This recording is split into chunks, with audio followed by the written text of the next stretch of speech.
A brief introduction to Triveda Capital. Triveda Capital is a SEBI-regulated Category 2 alternate investment fund and has been founded by veterans in the real estate space who collectively have an experience of more than 40 years in real estate investments as well as development.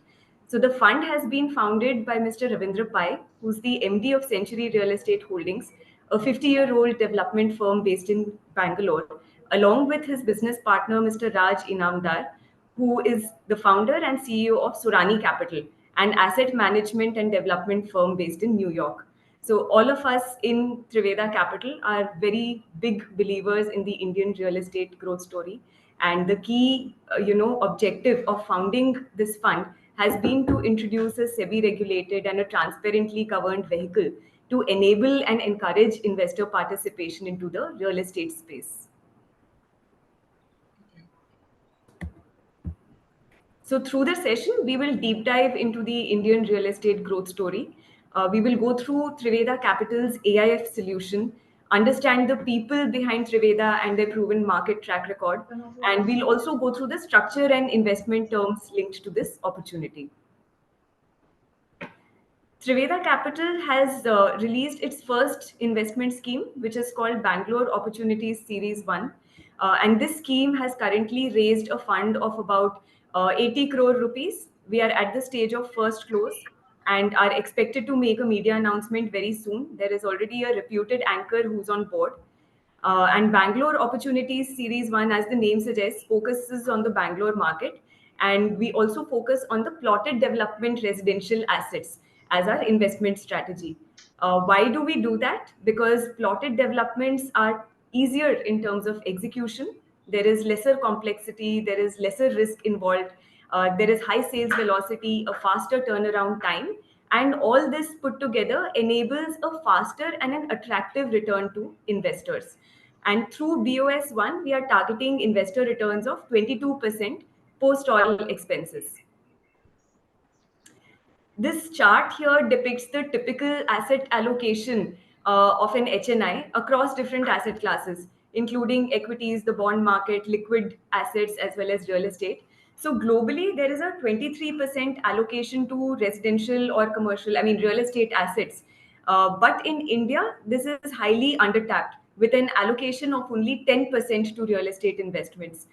This is the opportunity, and this is what we try to address through the introduction of a SEBI-regulated and a transparent investment vehicle that enables further participation of investors into real estate through a smooth and efficient process.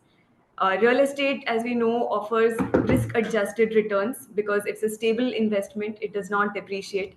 It is not volatile or linked to market movements as well. And it can also generate cash flows through rent-yielding assets. The Indian real estate industry is on an exponential growth track and is growing from $200 billion as sector size in early 2020s, expected to touch $1 trillion by the end of the decade. In fact, the sector contributes 7% to the country's GDP, and this share of contribution is expected to further increase to 11 to 13% by the end of 2025. And the reason that real estate sector is seeing such a boom is because it is strongly supported by a lot of macroeconomic factors that give it a stable and sustained growth. The most important one being India's stable, sustained GDP growth. In FY 2023, India's GDP has grown by 7.2%, and even now we keep reading about positive upward revisions in the projected growth rate for this year. India is also a very attractive destination for foreign investors, and the FDI inflow into India has been increasing in the last couple of years. India's demographic is very favorable because majority of the population lies in the young working age population, and the middle class has been very prosperous. The disposable incomes have been rising, which generates a lot of demand and buying capacity. The Indian government has also strongly supported the growth of the sector through a lot of initiatives to support affordable housing, smart city development, infrastructure development, tax reduction schemes for housing loans, and also supporting FDI inflow into India. Bangalore is a very stable market, has seen stable price appreciation over the last decade. It is also known as the IT capital of India. There is strong presence of IT sector, tech sector in Bangalore. It is also a place where most of the Fortune 500 companies that have offices in India also have presence in Bangalore. It's also a very vibrant startup hub. So more than 50% of the unicorns present in India have been from Bangalore. And this in turn attracts a lot of migrant working talented population into the city, which generates strong end user demand. And the real estate numbers in the last year have been very positive. The residential price increase in Bangalore has been 11-12% in the last year. And Bangalore has also seen the highest volume of office transactions with over 15 billion square feet absorption in the last calendar year. Now, we all have been investing in physical real estate, and it does come with its share of complexities because one has to spend a lot of time and effort researching the right asset class, market, opportunity, and then there is a lot of paperwork involved, a lot of understanding of legal transaction documentation, plus managing a property, maintaining a property also requires a lot of time and effort. But we see that a regulated platform like a real estate AIF enables a very smooth and comfortable process for investors to be able to invest in real estate without really getting into heavy operational complexities. In fact, AIFs as such have been growing in terms of popularity amongst HNIs because they are regulated by SEBI, and hence there are a lot of protocols and SEBI guidelines that govern reporting structures as well as capital deployment. AIFs have a lot of tax friendly structures and a lot of diversified investment themes through which investors can invest across startups, real estate, infrastructure, private equity, etc. Category 2 AIFs, such as Triveda Capital, are a pass through structure, which means that the fund does not get taxed. Taxation happens only at the hand of the investor. And the fund is managed by professionals who identify good opportunities, allocate the funds, as well as oversee the execution to bring back returns. In fact, in terms of numbers, AIFs have grown 7x in the last 5 years, and the total value that has been invested into AIF funds is over 8.5 lakh crore as of June 2023. So Triveda's AIF solution is supported by three very strong differentiating pillars. The most important being that the sponsors and leadership have a strong track record in real estate, over 40 years of collective experience across of real estate investments, deal structuring, as well as development and execution. The second important pillar is that this is a SEBI regulated structure. So SEBI has a lot of guidelines with respect to how capital is deployed, how the fund functions, the structure, returns, reporting mechanisms for the investors. And this is also a tech friendly platform, which means onboarding of investors is completely digital. There is no paperwork involved at all. The third pillar, the third important differentiator is that the strategy, investment strategy of Triveda Capital and BOS1 is very simple and focused. We focus purely on plotted developments because they are easy to execute, they are lower in terms of risks. So it is a risk mitigated investment and there is a faster turnaround in terms of returns. Now, what are plotted developments? Plotted developments are essentially gated communities which have all the modern facilities and infrastructure such as any apartment complex, like a clubhouse, sports facilities, jogging tracks, party halls, community centers, and at the same time, the end user can buy their own piece of land and build their own house. So it is a win-win for the end user. They can own their land, build their own independent house, but they have a lifestyle of a gated community or a modern apartment complex. And this is a very popular asset class in South Indian metros, especially. So people who belong to are familiar with the trends in Bangalore, Hyderabad, as well as Chennai. People love owning their piece of land, building their own homes, and hence there is a very high supply as well as demand and absorption of plotted developments in these cities. So Triveda Capital sponsors have also got a strong track record in development as well as execution of plotted developments. And these are some pictures. Some of these are actual pictures of amenities which have been delivered in plotted development projects by the sponsor. And the sponsors also have a very strong track record, like we've mentioned, in the real estate space. A few key highlights are that there is a 40-year experience across real estate development and investments. Transactions worth over $2 billion have been done in the Indian real estate space, and there is an active development portfolio of over $20 million. So there is strong execution as well as development experience. Triveda Capital sponsors include Mr. Ravindra Pai, who's the MD of Century Real Estate Holdings, which is a 50-year-old development company based in Bangalore, with access to over 3,000 acres of land bank and a development portfolio greater than 20 million square feet. Ravi is an alumni from IIM Bangalore. Mr. Raj Inamdar, founder and CEO of Sorani Capital, has executed transactions over $2.8 billion across real estate in US as well as India. He has also held leadership positions in very reputed asset management firms such as Red Fort Capital as well as Indra Capital Advisors. And he's an alumni from Harvard. Mr. Rohit Khanna, partner at Triveda Capital, was formerly the managing director of Deutsche Bank Global Markets, and through his 20-year association with the bank, has been holding various leadership roles across London, Zurich, and Singapore. He's again an alumni from IIM Bangalore. So Triveda Capital's investment committee comprises of two independent external members apart from the sponsors. Dr. Ashish Pandey, who is currently Assistant Professor Corporate Finance at IIM Lucknow, was previously the CEO of a New York listed REIT, and he was recognized by Forbes as one of the America's most powerful CEOs under 40 in the year 2014. Mr. Rangachari has an experience of over 45 years across insurance and financial services. He was the chairman of CBDT, Central Board of Direct Taxes, as well as IRDA, Insurance Regulatory and Development Authority. And he's also served as the advisor to the finance department of the Andhra Pradesh government. Here is a look at the structure in terms of how the fund works. The investors to the fund, as well as the sponsors, invest in a pooled corpus, which is Triveda Capital. It is a 200 crore rupee pooled corpus.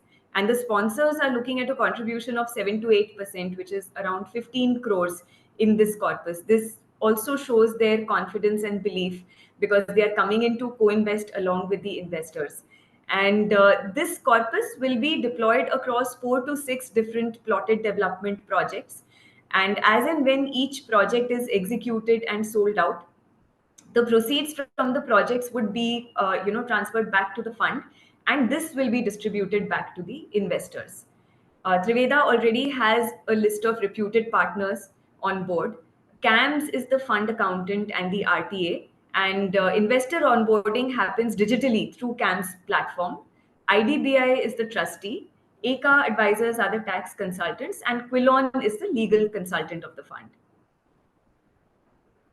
A few more details for the investment vehicle. The fund size is rupees 200 crore with a green shoe option for an additional 50 crores. And the minimum investment amount for investors is 1 crore rupees. The sponsors are looking at a commitment of 7 to 8% of this corpus, which is close to 15 crores. This is much higher than the SEBI mandated 2.5%, which demonstrates the confidence and belief in this investment opportunity. This is a close-ended fund with a tenure of 5 years, and typically that is the kind of gestation period required for turning around high-yield assets. But because we are focusing purely on plotted developments, the return is expected to flow back from 2 to 3 years onwards. The targeted investor returns are 22% post all expenses, including the fund's fees, and the hurdle rate is at 12%. What this means is that only after achievement and distribution of more than 12% returns to investors will the fund be eligible for any performance fee. This is again a very high hurdle rate, which re-emphasizes the fund's confidence and belief in this opportunity. So because of the sponsor's strong experience in the real estate field and the market, and Bangalore market, there are a lot of pre-identified deals in the pipeline for deployment. This is one such deal that we would like to share with you, which is a 6-acre project. This is a representative deal to show the kind of opportunities that are there for investment. This is a 6-acre project with 100 plots. It is located in North Bangalore. It's a very strong micro market in terms of demand, and there is an existing project by the sponsor which has been sold out with very very high sales velocity and great realization. So there is a good demand in this micro market, and this is one of the deals which is in the pipeline. So, like I had already mentioned, the fund is ready for deployment in the next few weeks, and the fund is at the stage of first close, where 80 crores rupees have already been raised, and there is a very reputed anchor who is on board. We shall be releasing a media announcement very soon. And this, in a nutshell, is an overview of Triveda Capital, the people behind Triveda Capital, as well as the fund's strategy. We would really like to hear your comments and would be very happy to answer any questions that you may have. Shaleen, over to you to continue this discussion further. Yeah, thank you very much, Tripti ma'am. First thing that I would ask is on a very actually I would say a very practical question is that how confident you people are for achieving this 22% rate of return post expenses. Yeah, and I'll answer that question. The strategy of the fund, as it's based upon the plotted development structure, is tilted towards a higher IRR type return. So with a door-to-door tenor of 2 to 3 years per project, you tilt towards mid-20s orientation towards the returns, but a little bit lesser in terms of the equity multiple, because in that 2 to 3 10-year time period, you don't get as much appreciation as you would in a built-up multi-tower project, which has more of a 5 to 7 year tenor, where you have a little more back-end appreciation. So the equity multiples will be closer to the 2 rather than a 3x multiple for some of the built-up multi-tower projects. So the IRR tends to be a bit higher because it's a plotted strategy.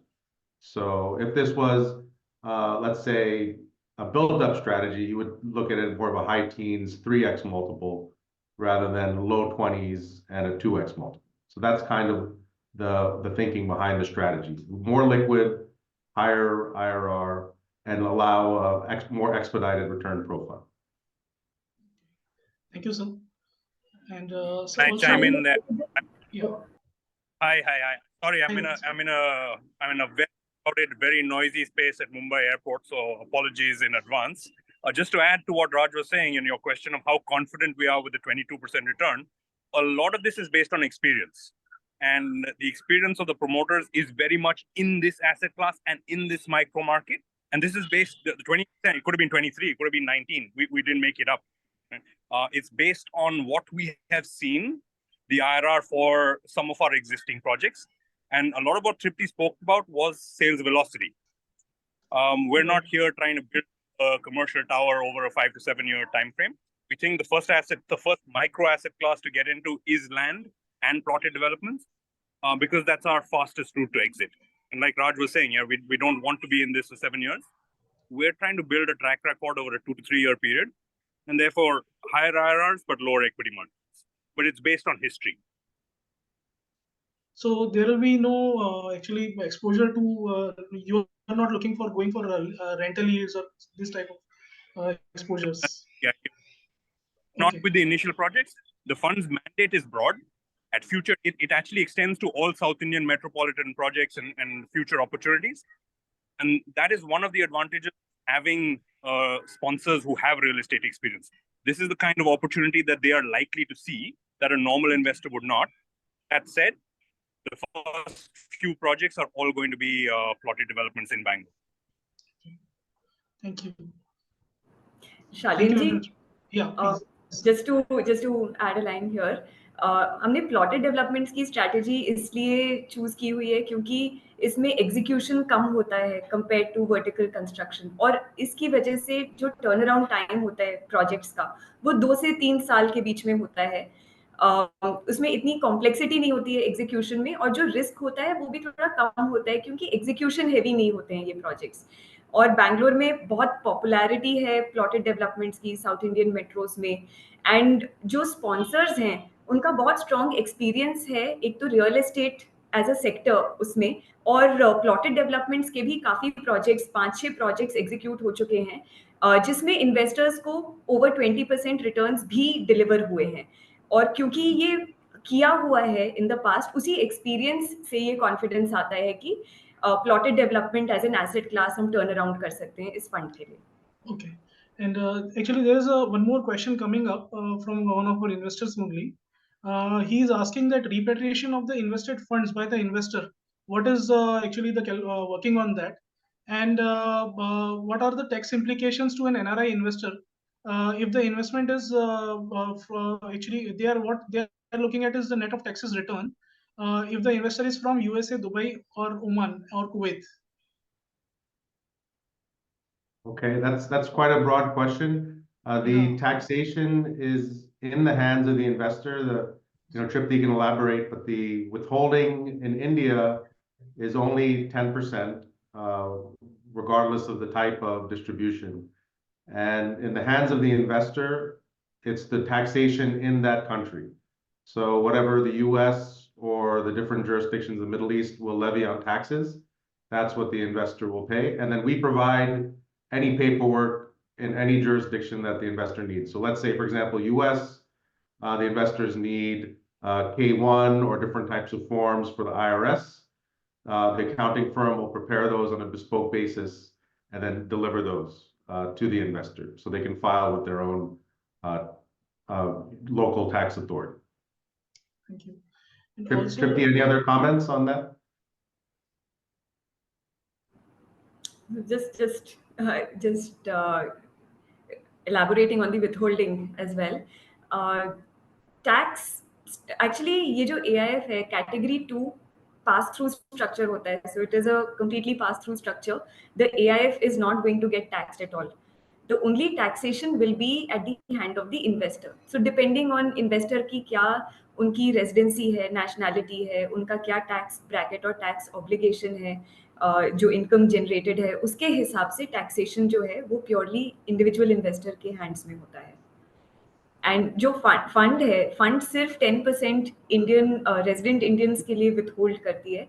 NRIs के लिए जो विथहोल्डिंग percentage है वो होता है depending on the tax treaty and understanding between country of residence and India, and बाकी सारा distribution जो होता है इनकम का वो इन्वेस्टर्स को हो जाता है, and this is also credited against the investor's liability. So it is a withholding, it is not a deduction. There is no taxation on the AIF. Okay.